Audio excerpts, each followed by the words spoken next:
వందే మాత్రం. నేను మీ journalist Navata. Welcome to R political. Chada Shastri గారు తమిళనాడు రాజకీయాలపై ఒక విశ్లేషణ రాశారు. దాన్ని వీడియో రూపంలో మీ ముందుకు తీసుకొస్తున్నాను. దీనిపై మీ అభిప్రాయాన్ని కామెంట్ చేయండి.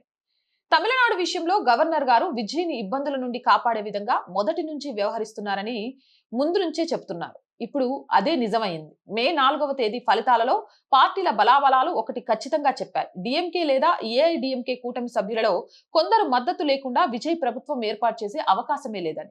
అయితే విజయ్ డిఎంకే కూటమి మరియు ఏఐడిఎంకే కూటమి మీద పోటీ చేసి 108 సీట్లలో గెలిచారు. అంటే విజయ్ ప్రభుత్వం ఏర్పాటు చేయాలంటే ఈ రెండు కూటమి సభ్య పార్టీలలో ఎవరితో ఒకరితో కలిసే విధంగా కాంప్రమైజ్ అవ్వక తప్పదు. ఐయుఎంఎల్ మద్దతు తీసుకోవడం విజయ్ కి ఇతర సెక్యులర్ ముఠాకు మతతత్వం కాదు. కానీ బీజేపీతో పొత్తు ఉన్న ఏఐడిఎంకే మద్దతు తీసుకుంటే మాత్రం సెక్యులర్ విలువలకు విరుద్ధం కాబట్టి విజయ్ ఏఐడిఎంకే మద్దతు తీసుకోలేడు. సో ఇక మిగిలింది డిఎంకే, దాని కూటమి సభ్యులు. అంటే ఇక విజయ్ ప్రభుత్వం ఏర్పాటు చేయాలంటే డిఎంకే కూటమిలోని మిగతా పార్టీలు విజయ్ కి మద్దతు ఇవ్వడం తప్పనిసరి. ఇంత క్లియర్ గా పిక్చర్ ఉన్నప్పటికీ బీజేపీ గవర్నర్ కలిసి విజయ్ ని ఇబ్బంది పెడుతున్నారని గోల చేసే బదులు 5వ తేదీనే డిఎంకే కాకుండా ఆ మిగతా కూటమి సభ్యులు విజయ్ కి మద్దతు ఇస్తే సరిపోయేది కదా. మద్దతు సంగతి తేల్చకుండా దేనికోసం విజయ్ ని ఈ 5 రోజులు సస్పెన్స్ లో పెట్టారు? ఎందుకంటే విజయ్ పార్టీ కొత్త నాయకుడిని, పాలన, రాజకీయ అనుభవం లేదు.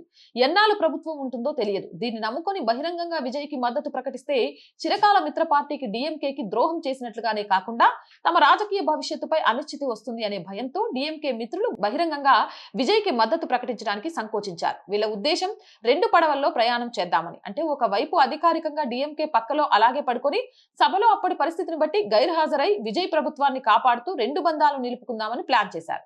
కానీ గవర్నర్ సంతకాలతో కూడిన మద్దతు ఉత్తరాలు కోరడంతో తమ ప్లాన్ కి అడ్డుపడ్డారు అని గవర్నర్ మీద కోపం. ఫలితాలు వచ్చిన తర్వాత 5 రోజుల వరకు బహిరంగంగా టీవీకేకు అధికారిక మద్దతు ప్రకటించడానికి ఇంత తాత్సారం చేసిన ఈ చిన్న పార్టీలు సభ లోపల విజయ్ కి మద్దతు ఇస్తారని గవర్నర్ ఎలా నమ్మాలి?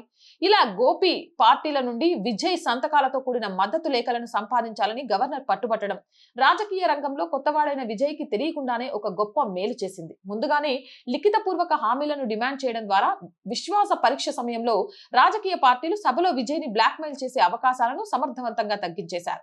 అసెంబ్లీ లోపల 2 పడవల మీద కాళ్లు పెట్టి ప్రయాణం చేద్దామనుకున్న పార్టీలు ఇప్పుడు చచ్చినట్లు తమ సొంత సంతకాలతో గవర్నర్ కి హామీ ఇచ్చి విజయ్ ప్రభుత్వం కనీసం నెలలు అధికారంలో ఉండేటట్లు చూసుకున్నారు. విజయ్ మరియు టీవీకే పార్టీలకు గవర్నర్ ఒక రాజకీయ భరోసా కల్పించారు. దీనివల్ల ఇప్పుడు బాధ్యత మిత్రపక్షాలపైకి మారుతుంది.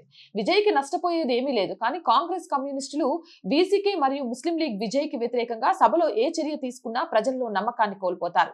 దీని మొత్తంలో గవర్నర్ చాలా తెలివిగా వ్యవహరించి గోపి పార్టీల చేత మద్దతు కమిట్ చేయించి విజయ్ కి పరోక్షంగా సాయం చేశారు. స్టాలిన్ అనుమతి లేకుండా విజయ్ కి మద్దతు ప్రకటించలేని అంతగా డిఎంకేతో సంబంధం ఉన్న ఈ కూటమి పార్టీల సహకారంతో విజయ్ ప్రభుత్వం నడపడం అంటే పరోక్షంగా స్టాలిన్ కూడా నడుపుతున్నట్లే అని గుర్తుంచుకోవాలి. అవునంటారా కాదంటారా? మీ అభిప్రాయం కామెంట్ చేయండి. అండ్ రోజు చెప్తుందేనండి, R group of channels, R voice, R political, R Sanskriti, 3 మన ఛానల్సే. So please subscribe our channels. Content బాగుంది అనిపిస్తే లైక్ చేయండి, షేర్ చేయండి. మీ అభిప్రాయం ఏదైనా నిస్సంకోచంగా కామెంట్ సెక్షన్ లో పెట్టండి. ఆర్థికంగా ఆర్ వాయిస్ కి చేయుతగా నిలవండి. మీరు చేసే చిన్న సహాయమే ఈ ఛానల్ ముందుకెళ్ళడానికి ఉపయోగపడుతుంది. ఆర్థికంగా సపోర్ట్ చేయాలి అంటే సబ్స్క్రిప్షన్ పక్కనే జాయిన్ అనే బటన్ ఉంది. 1 to 5 లెవెల్స్ ఉన్నాయి. ఏదో ఒక లెవెల్లో సపోర్ట్ చేయండి. లేదా స్క్రీన్ మీద గూగుల్ పే, ఫోన్ పేతో పాటు అకౌంట్ డీటెయిల్స్ ఉన్నాయి. మీకు తోచిన సహాయాన్ని అందించండి. వ్యాపార ప్రకటనల కోసం 8328500576 నెంబర్ని సంప్రదించండి. జై హింద్, జై భారత్.